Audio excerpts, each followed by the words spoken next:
Now, I'm pretty certain that being top of the Premier League is supposed to feel nice for most supporters, but I imagine the majority of Liverpool fans simply feel like they've been put through the ringer after a 3-2 win at Southampton that takes their team 8 points clear at the top of the Premier League. And before I get into the performance in the game itself, I actually want to dwell on that for a little moment.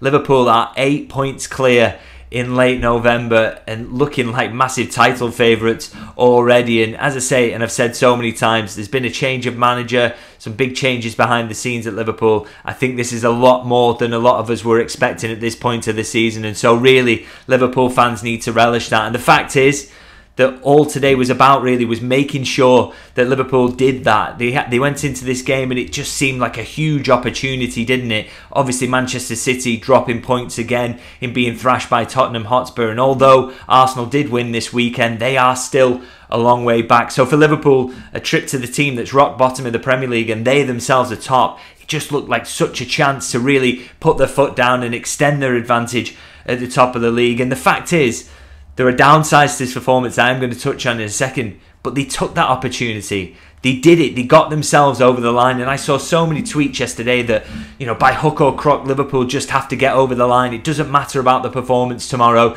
They just have to get the job done and make sure they extend their advantage at the top of the Premier League. And the fact is, that is exactly what they have done. And there were elements of the performance that weren't great and things that I'm sure the manager will look at.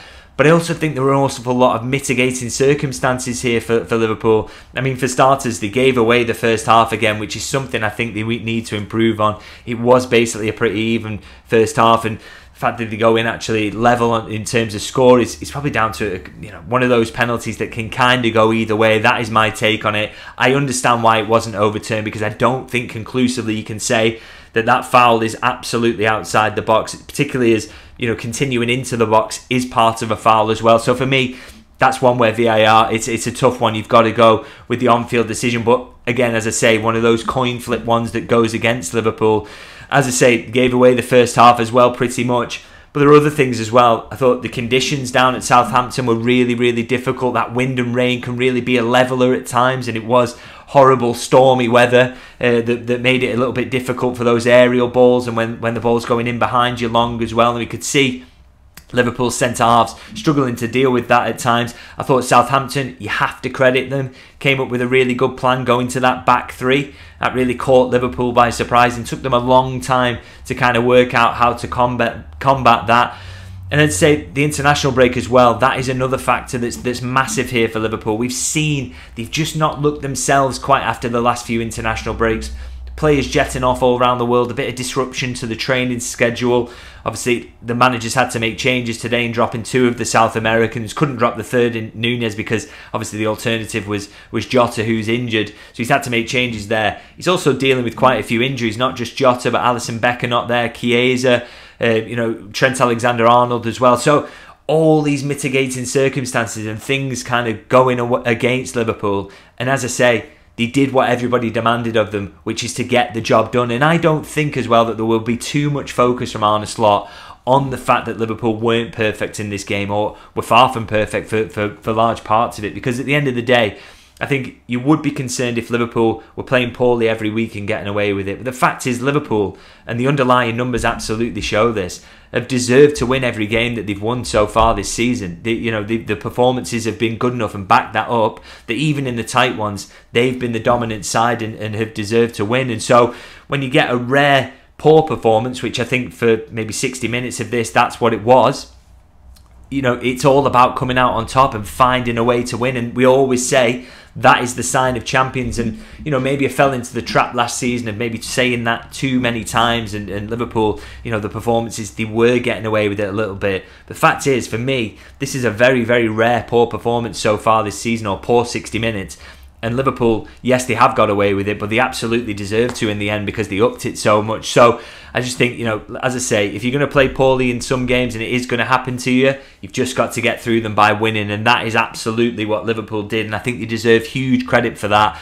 And it doesn't just send them 8 points clear of the top of the Premier League, but sends them bouncing into a massive week coming up. Obviously, Manchester City and Real Madrid, or Real Madrid and then Manchester City, coming to Anfield. And now, confidence is still up. They've battled through that. And they will hope that they'll play better in those 2 games, but they'll be confident they can do that as well at Anfield. And there's so much on the line in both of those that they could be really decisive victories if Liverpool can get them. So they'll be bouncing into that, and I'm absolutely already looking forward to that, even though this game has just finished and can't wait for it. Now, I did touch on the fact that Liverpool weren't great for periods of this game, and that is something I do want to talk about in a little bit more detail. And I mean, you look at the first half and the numbers behind it, and it does give you a picture of what was happening. I mean, the shot count is Southampton had 4 shots and Liverpool 11, so you look at that as a surface statistic and you might think, okay, well, Liverpool were pretty dominant, but the fact is Southampton got all 4 of their shots on target, and Liverpool only managed to get 7 of their shots on target, and so many of them were kind of from distance, really weak efforts that you would expect Alex McCarthy to save, and he did. And the fact that the shots on target count is a little closer is, I think it gives you an idea really that Southampton were, when they made opportunities, they were pretty good opportunities, and Liverpool were shooting through a crowd of bodies or really finding it hard to break Southampton down. And as I say, it was one of those classic performances really from Southampton in terms of they were trying to soak up the pressure and hit on the break and get good quality opportunities when they did that, and it was working. I mean, they end the first half with 1 expected goal to Liverpool's 0.65. Now, that's maybe tipped slightly in Southampton's favour because they do have a penalty, and then the follow-up is a pretty simple chance. But I do think it gives you a feel and a guideline really to the fact that Southampton's chances looked more dangerous and certainly felt more dangerous. And those first halves, if you do have one concern coming away from this, I do think first halves are a little thing that we've seen maybe consistently for Liverpool so far this season, not being the level that we want. But as I say, all those mitigating circumstances today that I think played a role, and hopefully we can see that first half problem continue to be ironed out going forward, and Liverpool, not necessarily giving up huge opportunities in that time. Hopefully they can do a little bit more of that and iron that out, as I say. But if you do have a first half like that, and it did continue a little bit longer, I think, almost to the hour mark when Southampton make it 2-1. I think it's 57 minutes that they get the goal. So it wasn't just bad first half, it was pretty much a bad first hour. But if you are going to do that, it's basically, how are you going to react? Okay, we're 2-1 down, the conditions are horrible, it's been the international break, we're a bit leggy, we're not playing well at all, and Southampton have got a good plan, and they are playing well and sticking to it, and they've got the home crowd behind them. What are we going to do about it? And what Liverpool did was absolutely miraculous. I mean, in the second half, from the kick-off of the second half up until Southampton's goal, Liverpool create 0.15 expected goals. I think they have 2 shots in that time that don't really threaten at all. Now they go 2-1 down and create 2.26 expected goals. And they were just, it shows you everything about what they were about after that. They were just all over Southampton. And the one thing I think they upped to start making chances and start finding holes and getting closer and closer and knocking on the door was just a little bit more aggression. I mean, the one person I think who kind of typified it really was not actually a forward, it was Virgil van Dijk. There was a couple of moments just after Liverpool had gone 2-1 down where he nips in front and nicks the ball that's been played from the back from Southampton, and he gets in front of either of an attacker, and it happens on 2 quick occasions, and both times he gets there, wins the ball. And that allows Liverpool to immediately, rather than being straight on the back foot and defending and trying to stop a counter-attack, they're straight onto another attack, and and Southampton feel penned in, they feel choked, they feel like they can't get out. And that just, when you do that and you keep teams penned in and you're being aggressive in that way, and that's something Liverpool struggled with up until the hour mark, when you're doing that, there's so much bigger opportunity for a lapse of concentration for Southampton, because they can be defending at times then for 5 minutes at a time, or it just seems like it's wave after wave after wave of attack, and you can't keep concentrated for that long. It asks so much of them physically and mentally, and I think Virgil van Dijk, just real captain's moments for me, kind of turned it there in terms of, no, we're going to keep them in, we're going to keep them in, and I think that just really signified the kind of change around Liverpool, and as I say, then they were wave after wave of attack, 2.26 expected goals created in that second half after that Southampton go 2-1 up. And I think, you know, huge credit to the players for the mental strength to do that.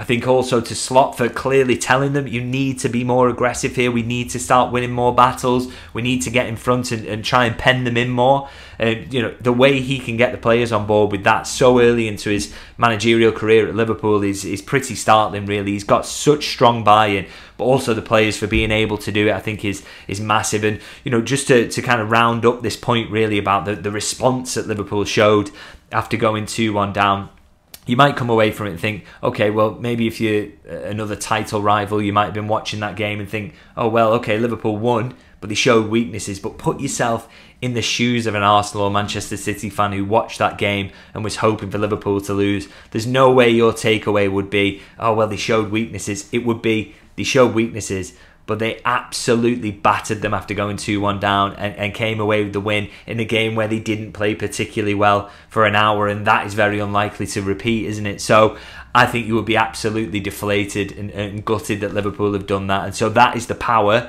of those sorts of results, because, as I say, it's not just Arsenal and Manchester City fans, but if the players are watching that, they'll be really deflated and thinking, Liverpool look a really good bet to go on and win the Premier League title. So it's just a massive win. Now, I do want to focus on a few individuals, and I think the best place to start is with Mohamed Salah. I mean, he is just outrageous, isn't he? I mean, one of those who, he had a really quiet first half, and I don't think that was his fault at all. Liverpool just couldn't seem to get the ball to him. I mean, it's not that he didn't look dangerous when he got it, but he just didn't see enough of it. But again, by the end of the second half, he's been absolutely crucial to turning things around. His statistics here, 7 shots, 4 shots on target, completes 2 out of 3 dribbles, wins 4 out of 8 ground duels. So the statistics are incredible. And his finish for the first one that he scores is outrageous. I think he absolutely knows what he's doing. That's not a poor touch. He is just poking that past McCarthy and finishing it beautifully, you know, on the volley as well. Really nicely taken. And then the pressure that's on him around the penalty, and, you know, it's a good dive from McCarthy. He goes the right way. He's up. He's very close to getting it. But Salah has the guts to put just enough lift on it to make sure it finds the back of the net, and then he knows it's a big goal. The shirt's off, and just a phenomenal performance again from him. He was absolutely out of this world in his second half, and he has been all season. I mean, he's now on to 10 goals and 6 assists in 12 Premier League games, and it kind of comes back to something I wrote on my Substack this week. If you want to check that out, David Lynch, LFC.co.uk. And look, this whole contract negotiation, all FSG, well, I say FSG, it's up to Richard Hughes and Michael Edwards, really. They've been empowered to make that decision, and what they will be making the decision on his contract around, and the thing they will want to guard against the most is decline. And I totally get that. You know, you look at his age, and surely that decline is coming at some point. But if Liverpool do let him go this summer, they are going to have to replace him for next season as a starting point. Before you even get into what he's going to be like in 3 or 2 years' time, they will have to find someone who can do what he does for next season. And that is 10 goals and 6 assists in 12 games so far, and probably being, at the moment, if he can keep this up, the favourite to win the next Ballon d'Or. That is how well he is playing at the moment. So all I would say to Richard Hughes and Michael Edwards, if they do make that brave decision to let Mo Salah go, well, good luck finding a replacement for him and someone who's going to put up his numbers for next season, because he is one of the best players in the world, and he's absolutely proven that week after week at the moment. Now, in terms of other individuals, I want to talk about 2 guys in midfield, really, and one of these, a guy who I think just gets way too much stick, and people are too down on him at times, and it is Dominik Szoboszlai. I'm not just praising him because he got his goal, which I thought was really well taken, and, you know, good left-footed finish, even though Southampton kind of give it to Liverpool a little bit. And we do talk about end product with him. We do want to see a little bit more of that. But it was everything else he did for Liverpool as well today. I mean, his work rate was incredible. And this was in a game where there were too many gaps at Liverpool. Southampton seemed to be continuously outnumbering in central areas and really struggling. Liverpool really struggling to deal with that. But when you have Szoboszlai in there, sometimes he's almost worth 2 midfielders on the defensive side of things. I mean, his statistics, 6 out of 9 ground duels won, 4 out of 4 tackles. Great on the attacking side as well. 2 out of 2 dribbles completed, 3 chances created, 4 out of 4 long balls completed, 5 shots taken, 89% passing accuracy. But for all the attacking numbers were great as well, I do come back to that defensive work because he was dead on his feet in those final 5 minutes, and understandably so, because he ran himself into the ground. Liverpool were getting played through way too many times on occasions in that game, and he was constantly the one who was getting back to make sure they had the extra man, getting his body in front, and just great numbers there on both the defensive and the attacking side. A genuinely all-round midfield performance, and he scores a goal that helps Liverpool win the game as well. So phenomenal from Szoboszlai, and I think he is verging on underrated at times, and I think today showed everything he's about. And yes, we do want to see some more goals, and hopefully he can keep that going, but he offers so much even when he's not scoring. Really liked his performance today, and he absolutely bled and left everything on the pitch, didn't he, for that shirt today, and I think he deserves an awful lot of praise for that. And I also want to praise the guy who's alongside him, Ryan Gravenberch, in midfield today. I thought he was very good. One of the ones actually in that first half, one of the probably best Liverpool performers, even when Liverpool were struggling. And again, just typical numbers from him: 5 out of 7 ground duels won, 93% passing accuracy. So he's winning the ball and he's not really giving it away. 3 chances created, and that assist for Mo Salah is world class. It's such a decisive moment in the game. I mean, the fact that Liverpool scored that goal when they do, it gives them so much time to find a winner. It's massive that they score in that moment. Say Southampton get through another 5 minutes, maybe that gives them added confidence, maybe that drains Liverpool a little bit. But the fact that Liverpool score when they do is massive, and Gravenberch, huge, key to that. It's such a good ball. It tempts Alex McCarthy out. He thinks he can get there. He can't. Mo Salah's on the end of it. Beautifully weighted, lofted. The vision, the execution, perfect.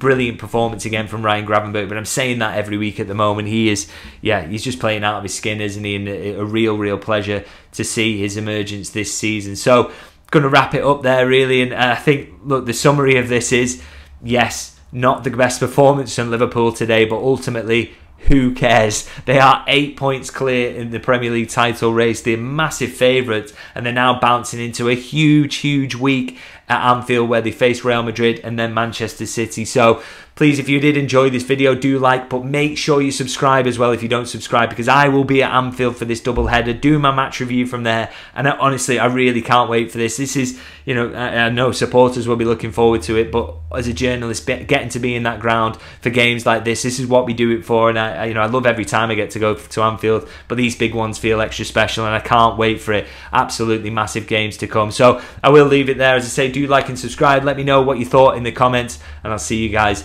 very soon.